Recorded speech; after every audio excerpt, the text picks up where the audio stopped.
Jordan Peterson and Unsolicited Advice have both talked about crime and punishment. They think it's a story about guilt. I think they're wrong. In this video, I'm going to argue that Crime and Punishment is actually about greatness. Let's talk about one of the best books ever written. Now, I read this book recently during a 3-day fast. So no phone, no technology, no substances, vices or pleasures of any kind other than reading. And only bread, eggs and water for food. Now, my surface level reasoning behind this was that it was recommended by Seneca in his Letters to a Stoic, and I wanted to try it out. But when you really get down to it, I did this fast because I aspire to greatness. And all of the other benefits, like resetting my dopamine or practicing my self-discipline and feeling more grounded, more connected with life, the root cause of it is that they are all in service to this one core goal, which is greatness. So what does this have to do with Crime and Punishment? Well, the main character, Raskolnikov, he also wants to be great. And in fact, he thinks that he already is great, and he just has to prove it. He admires figures like Napoleon, and believes that the key to greatness lies in transcending the pesky laws of morality that bind the ordinary cattle class. In Raskolnikov's mind, greatness is earned through recognizing it within oneself and then letting nothing stand in your way. In fact, he believes that great men have the right to stop at nothing, including murder, to achieve their aims. Because after all, thinks Raskolnikov, what are 10,000 lives, or even 100,000 ordinary lives worth compared to the life of one great man who moves and shapes history? And this anticipates a very Nietzschean idea, and it's no wonder that Nietzsche was a big fan of Dostoevsky's work. In fact, he called him the only psychologist that he ever learned anything from. So, in Nietzschean terms, Raskolnikov believes himself to be an overman, and he thinks that that gives him the right to disregard laws, both legal and moral, that are created by his inferiors. Now, while most of us probably aren't as extreme as this in our views, many of us do live our lives in accordance to these beliefs in one way or another. So even if we're not consciously aware of it, maybe we don't tip when it's expected, or maybe if it's 3 a.m. and we're driving home and there's nobody else around, maybe we don't stop at the red light or at the stop sign, or maybe you smoke weed when it's illegal in your country. The point is, we all have some rules or customs that we don't think apply to us or choose to disregard. And sometimes we use this to our advantage. So to give you an example from my personal life, I run a business, and one of the things that we do is email marketing. And one of my clients, a lady who works there, she's very against what we do. She's extremely worried about GDPR and data protection and privacy laws and all of this stuff. And she's constantly worrying that we're somehow violating people's rights. Now, the reality is that there are some aspects of cold email that sit in a legal grey area, but me and thousands of other business owners still choose to do it anyway, because we know that the rewards that you can get from it far outweigh any potential benefits or risks of being caught by it. So by looking past the letter of the law to the actual harm caused, we make our own judgment of whether our actions are justified. And when we make this decision, we're deciding that our desire to run a business, to make money, and attain the freedom that comes along with that supersedes the couple of seconds of annoyance that somebody might encounter when they get an email that they didn't want. And this is the exact line of reasoning that brought Raskolnikov to murder. You see, Raskolnikov was poor, and desperately so.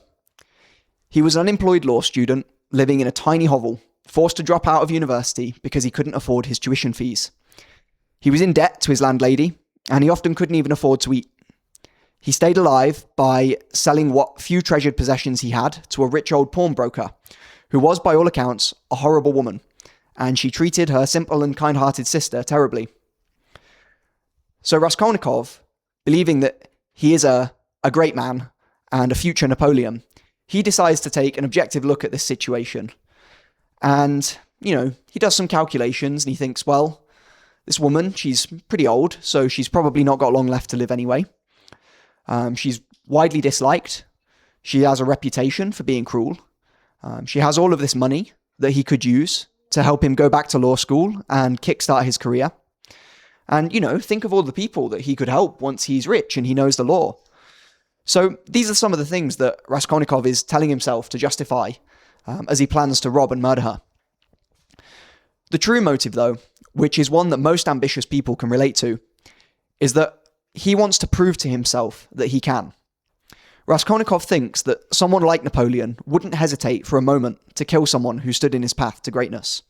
And he wants to prove to himself once and for all that he has what it takes to take his place alongside the other great men in history. The reality is, most great men want to prove something. It's one of the two greatest driving forces behind success. Some people are driven by the desire to prove things to others, perhaps to prove somebody wrong, and this can be great motivation, but often these people don't have the staying power to go all the way. The truly great desire to prove their greatness to themselves, and this is exactly what Raskolnikov sets out to do. He meticulously plans out his crime and does a dress rehearsal, calling in on the old woman to pawn something else. He realizes that he doesn't have what it takes, and he's disgusted with himself. How many of us have experienced this same emotion?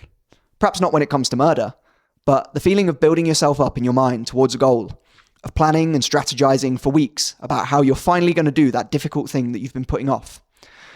That thing that's going to transform your life and solve all of your problems. Maybe it's starting a fitness routine or starting a business. Then the crushing disappointment when you fail to even take the first step. The feeling of helpless impotence, of the guilt and the shame of your inability to act. It can almost be unbearable to discover that we are not the person that we thought we were. Not as disciplined, not as motivated, and not as great. And it's this fear that haunts Raskolnikov, and this fear that creates a desire to prove himself. Fear is the second driving factor behind most great men. Now, I remember a couple of years ago when I was first starting my business, and I decided to write a list of my quote-unquote dark motivations. So most people, when they're starting a business or pursuing money in some way, they think about what they're going to gain. So it might be freedom, it might be status, it might be the cool car that you're going to buy or all the watches. And I wanted to see if there was anything that I was moving away from rather than moving towards. And right at the top of that list was fear. The fear of being ordinary. The fear of waking up one day when I'm 40 and getting ready to start my shift at some shitty job that I hate and realizing that I'd completely wasted my life and my potential. I, like Raskolnikov, have a fear of not being great. So anyway, Raskolnikov goes back to his hovel and he licks his wounds and he wallows in some self-pity for a while. And he decides to abandon his plan. And with it, he abandons his belief in his own greatness. Self-belief, after all, can only take you so far if it's not backed up by real-world evidence. And then a couple of things happen. So first, he gets a letter from his mother. And he learns that his sister, who he loves dearly, probably the closest person to him in the whole world, is marrying a rich older man. And his mum tries to make it sound all happy and, rainbows and kittens. But Raskolnikov's a smart dude, and he reads between the lines and realizes that the only reason that his sister has agreed to marry this rich older guy is to support him financially and pay for him to go back to law school. And the second thing that happens is that he learns through a chance encounter, overhearing a conversation in the street, that the old pawnbroker will be home alone at a certain time tomorrow evening. And because the way that he stumbled upon this conversation, taking a street that he doesn't usually go down, he sees this as a sign. So now the stakes have been raised, and he's faced with a choice and a chance at redemption. For Raskolnikov, as well as the old lady, the situation is life or death. Either he carries out his plan and proves himself to be the great man he thinks he is, capable of overstepping morality to achieve his goals, or his identity, his ego, and his entire sense of self dies. This is a decision that almost all of us will have to make at some point in our lives. Do we act and allow our conception of our idealized self to be born into the world? Or do we lack the courage and decide to let that part of ourselves die? How many of us, when we were kids, wanted to be professional footballers or astronauts or famous actors? At some point or another, whether consciously aware of it or not, we let those dreams die, and we made our peace with being ordinary. What separates those who achieve their dreams from those who don't is an unwavering determination to prove to yourself that you can, and a fear of failing to do so that's stronger than the fear of any obstacles you'll encounter along the way.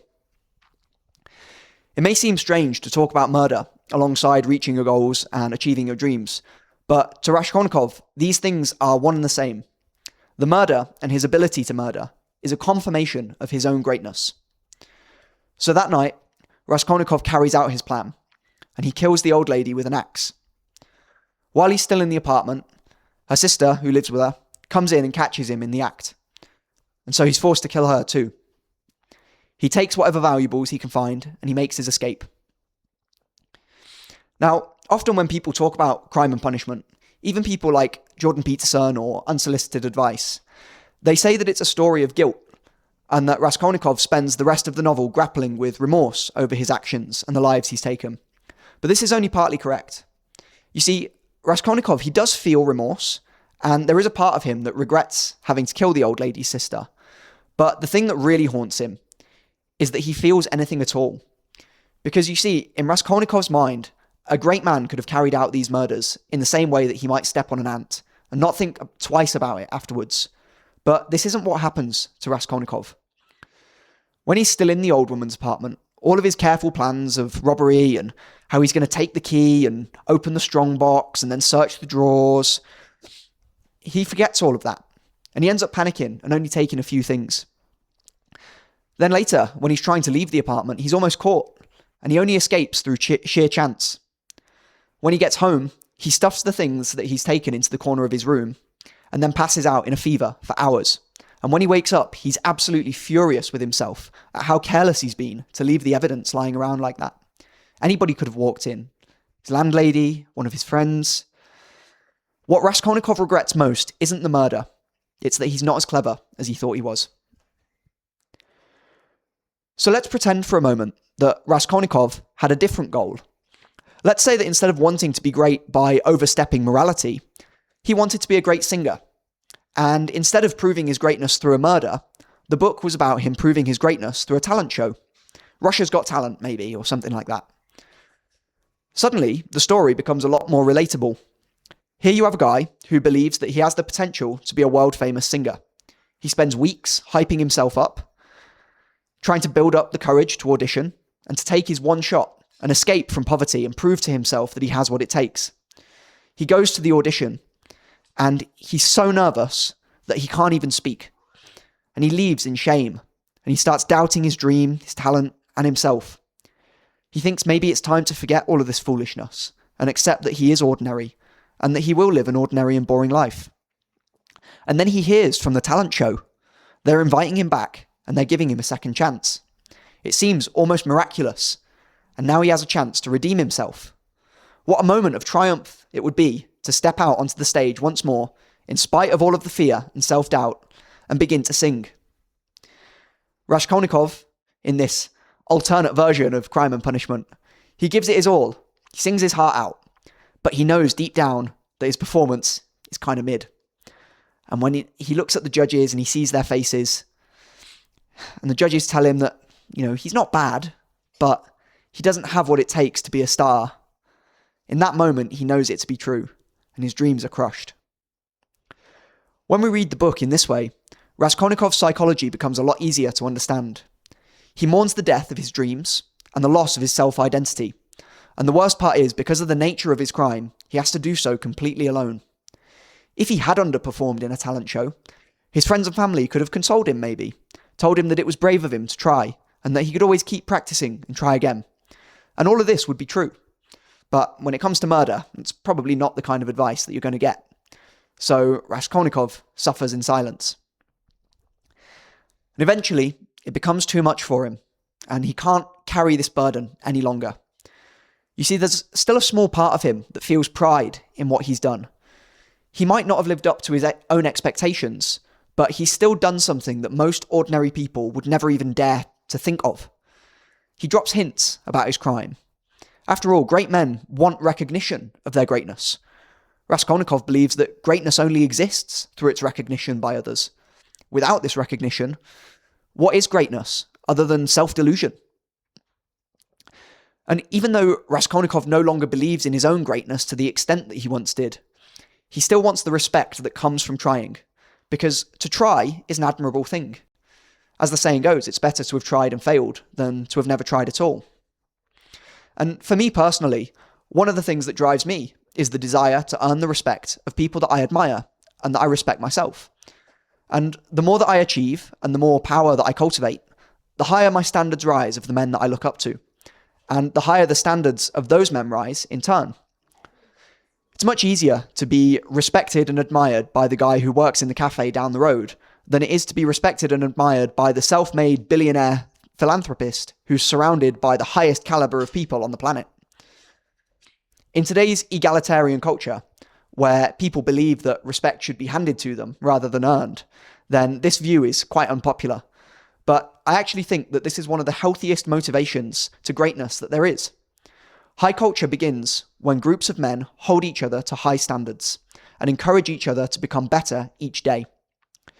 It's this recognition that Raskolnikov is seeking, and no doubt in his daydreams he imagines himself standing before Napoleon one day, who, though he may not recognize Raskolnikov as his equal, would give him a nod of approval for trying where others wouldn't. One of Raskolnikov's most admirable traits is his self-honesty. Throughout the book, he refuses to lie to himself about his motives, his reaction to his crime, and what that means for his perception of himself. You see, he sets out to prove himself as extraordinary, beyond morality, beyond the law, beyond the need to even justify his actions.